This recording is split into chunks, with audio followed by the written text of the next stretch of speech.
இது Muscat beach, வேறு ஏதோ பேர் சொன்னாங்க. அந்த இடத்துல தான் இப்போ நாங்கள்லாம் நிற்கிறோம். பாறைகள்லாம் இருக்குது, காலெலாம் தண்ணி வருது, பெரிய அலைகள்லாம் வருது, பெரிய பெரிய அலைகள்லாம் இருக்குது, காலெலாம் தண்ணி நல்லா இருக்கு. ஆனால் க்ளீனாக இருக்குது, மனித நடமாட்டம் இல்லாததுனால இந்த இடம் வந்து நல்லா இருக்குது. தண்ணி எப்படி இருக்குது, நல்லா ப்ளூயிஷாகவும் இருக்குது, கிளியராக இருக்குது. மஸ்கட்டில் வந்து இதில் ஒமானில் சுற்றி வந்து நிறைய பீச் கடல் இருக்குது, அதனால தான் அது.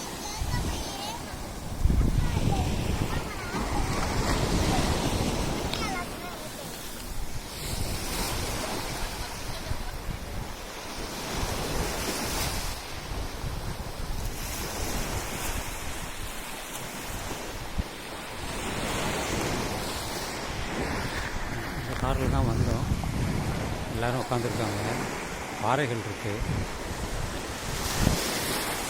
மரங்கள் அங்கங்கே இருக்குது, தண்ணி நல்லா இருக்குது, அருமையாக இருக்குது.